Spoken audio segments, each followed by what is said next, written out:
Hey guys, Shiv here from Lifestyle Property People. Today I wanted to share with you 5 lessons that I learnt purchasing my first investment property. So my first buy-to-let property was a property in Leeds, in East Leeds actually, and it was back in 2014 or 2015, something like that. And there was a number of lessons that I learned that I wanted to share with you to see whether you could get the learnings and not make the mistakes yourself.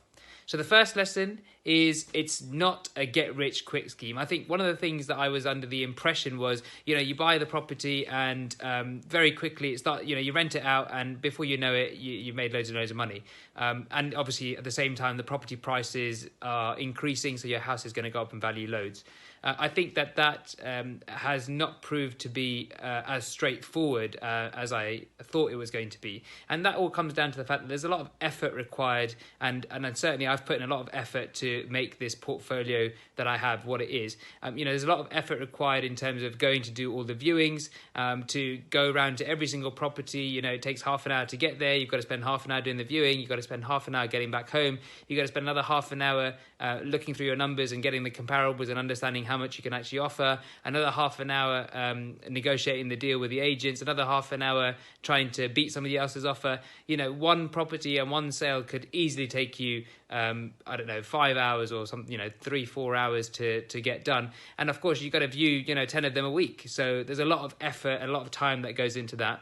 As well as that, there's a lot of time that goes into schmoozing agents. So outside of doing the viewings, you've got to go and visit the agents, or certainly that's what we did. Go visit the agents, take them cake, and talk to them. It's a very awkward conversation, especially if they don't know you to start with, and you've got to make a bit of small talk. You've got to make a name for yourself. You've got to figure out a way to get into their hearts and their minds without annoying them, basically. And the third thing is there's just a lot of running around. So once you've completed on the property, no doubt you're going to have to go from the estate agents to collect the keys, go to the property, have a look around the property, and then you've forgotten that you need to get meter readings, so you have to go back to the property, get meter readings, go back and give those to the energy provider. The next thing you then realise is, oh no, I've left something at the property, so you have to go back to the property, and there's so many times you've got to go back and forth from the property. So it does work well when you have a property that's close to you, or certainly if you have a team that's doing it for you. The second thing that I learned was not to get emotional. Now, this is really, really difficult, especially when you're buying something as large as a property. So properties are not cheap things, and they're probably the largest thing that you're ever going to buy in terms of the amount of money that you're spending. And as a result, it tends to be quite an emotional purchase, or you can certainly get carried away. I remember on the first property that I purchased, it'd taken us the best part of 5 or 6 months to even find a property. We'd found loads of different properties. They weren't really working out for us. We finally found this property, and the numbers actually worked, and we actually were about to get the deal.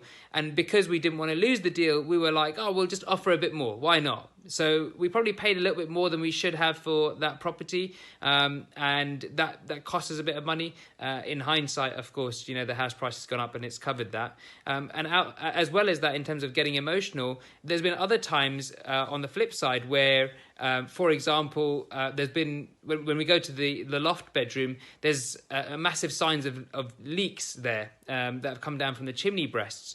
And we've got scared away by that in the past. Now what we know is actually, you just change the flashings, and the flashings have probably cost £120 to change, so they're not that big a job. And before you know it, you've resolved the damp, but then inside is just a case of drying the walls out or perhaps repainting them. So not getting emotional, whether it's from a offering too much money perspective, but also from a, every challenge in property has a solution, and our job is just to find the solutions. So I think that's an important one. Ultimately, it's a numbers game. We all know that, and therefore it's all about doing more viewings. That means that you're going to be able to put more offers in. That means that you're going to get more offers that are accepted, and eventually you're going to be able to buy more properties. The third thing is kind of contrary to what I've just said, don't penny pinch.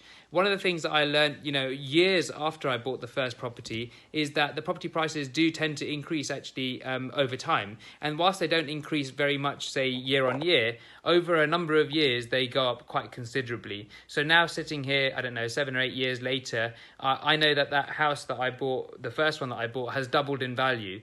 And that doubling in value, I remember back when we were trying to negotiate on that property, we might have been trying to save £500 here, to £500 there. And actually, if it's gone up by, £70,000, for example, was it really worth us saving £500? Now, on that particular property, we overpaid and we got it. But there have been so many other properties where we weren't willing to pay the extra £500, and so we lost those properties.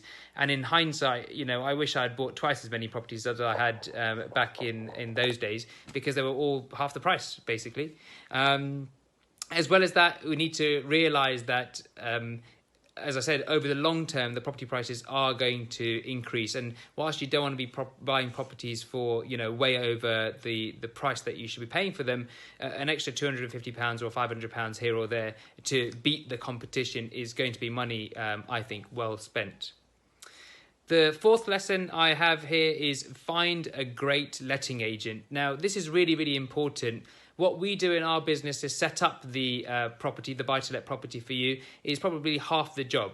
It takes a lot of effort and it takes a lot of time, but it's half the job in terms of getting a good investment. The other half of the job is done by the letting agent. And what they need to do is they need to find you the best quality tenants. The fifth lesson that I learnt from buying my first investment property is that it is not all about yield. I think one of the things that a lot of London investors get themselves into is trying to maximize the yields. And whilst that is, potentially a worthy cause, I think what we're really looking to do is maximize the return on investment. And that, what I mean, is the net return on investment, the amount of money that we're actually receiving into our bank accounts at the end of the year, as a percentage of the amount of money that we spent on the property. So initially, I was trying to maximize the yields. The problem with that is that to maximize yields, you're looking for properties that rent out reasonably well, but actually that are in very cheap areas.